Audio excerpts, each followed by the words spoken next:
ونكمل مع سلسلة اعرف قسمك المقدمة من تيم على منجي أنا. وهيكون معانا النهاردة قسم من أقسام علم رياضة، وهو قسم حاسب رياضة. هنكلمك عن كل تفاصيل القسم، وكمان ايه الفرق بين حاسب منفرد وحاسب رياضة، وايه الفرق بين حاسب اللي في علوم وكلية حاسبات ومعلومات. فكمل الفيديو عشان تعرف الفرق معانا.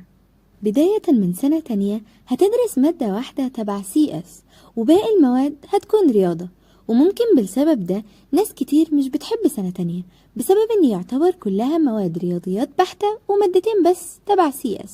بس مواد بتفيدك جدا في الحاسب، زي الإحصاء اللي بتديك أساس قوي جدا للداتا ساينس والماشين ليرنينج، والجبر اللي بيديك أساس قوي هو والإحصاء للذكاء الاصطناعي.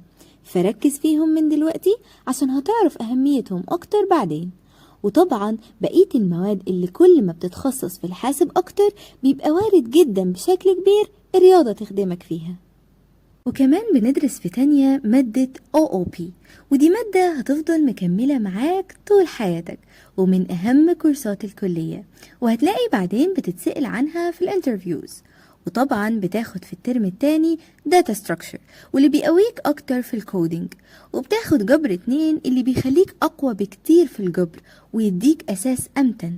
وعندك كمان Discrete Mathematics، هي مادة تقيلة شوية، بس هي مفتاح لمواد كتير هتلاقيها بعدين، وهتدخل معاك في مجالات حاسب، لأنك بتدرس فيها الجراف وطرق العد وحاجات تانية كتير.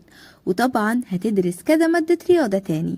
بعد تانية بقى هتدرس مواد حاسب فقط، إلا كام مادة رياضة.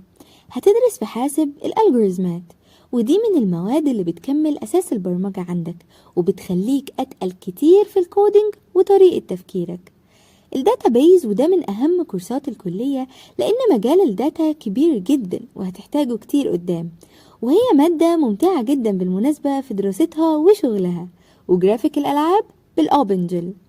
والسيستم، ودي هتعرف منها دورة حياة السوفت وير ازاي وبيبدأ منين، وتخليك تفكر بشكل أكبر في الشركات ماشية ازاي هي ومادة السوفت وير في الترم التاني.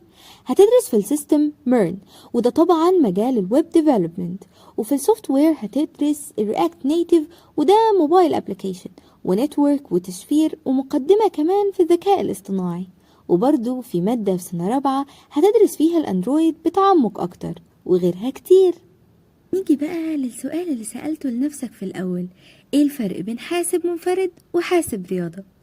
هما الاتنين قريبين جدا من بعض، الفرق بس انك في حاسب رياضة بتدرس نص مواد حاسب والنص التاني رياضة، والرياضة بتبقى أتقل سيكة من السنين اللي فاتت. وفي بعض مواد حاسب اللي مش بتاخدها، بس لو اشتغلت أكتر على نفسك ممكن تحاول تدرس منها لوحدك بشكل ذاتي. كمان حاسب منفرد بيبقى عنده مشروع تخرج، إنما حاسب رياضة مش بيكون عنده. ونيجي بقى لتاني سؤال دايما بيخطر على بالك أول ما تسمع عن القسم، ايه الفرق بينك وبين حاسبات ومعلومات؟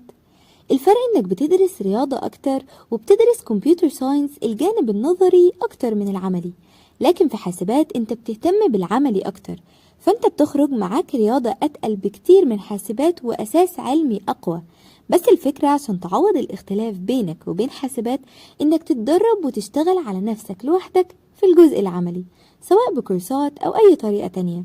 وحقيقي مش بيكون في اي فرق اللي يخليه يتفوق عليك بشكل ملحوظ، غير انه مؤهل اكتر بسبب الاهتمام بالعملي. فانت لو اشتغلت وقويت نفسك في الجانب ده ممكن تتميز عنه بالرياضة اللي عندك، اللي هتلاقيها بتفيدك كتير قدام. وميزة القسم كمان انه بيهيئك لفرص شغل كتير جدا، لانه بيديك اساس قوي تقدر بيه تتخصص في اي مجال انت عايزه او حبه. فهدف الكلية ان يكون عندك اساس قوي، ومنها تقدر تبحر في اي مجال جوه الحاسب انت تختاره. وفرص الشغل زي مهندس برمجيات، امن المعلومات، مهندس شبكات، مهندس داتابيز، وغيرها كتير. وكل ما تقرأ وتبحث كل ما هتلاقي فرص أكتر ومسميات شغل أكتر وأكتر، لأن المجال أكبر مما تتخيل. وطبعا الفرص كتير، لأن مفيش حاليا شركة أو أي مكان دلوقتي مش بيحتاجوا مبرمجين.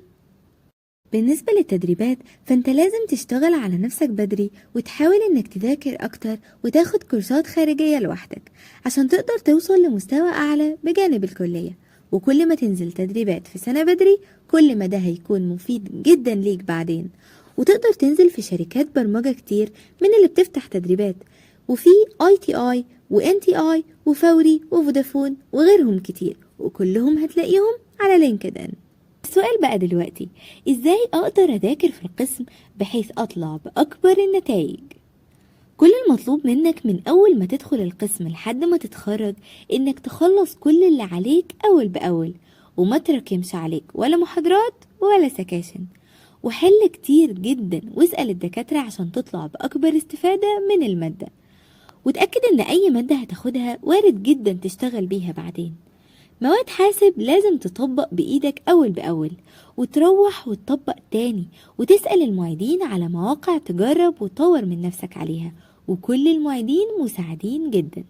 وأي مادة بتاخدها في الكلية أو أي حاجة محتاج تدرسها لوحدك أو أي كورس أو تكنولوجي، ففي مصادر كتير جدا ببلاش ومش لازم تدفع فيها فلوس، وبرضه هتستفاد منها كتير، زي يوتيوب، مهارتك، يودستي، يوديمي، داتا كامب. ولو دورت أكتر هتلاقي مواقع أكتر. ونصيحة أخيرة، من سنة تانية أو بداية أجازة سنة تانية ادخل وشوف فيديوهات عن البروبلم سولفينج واشتغل على نفسك فيها، لأنها هتفرق معاك جدا بعدين.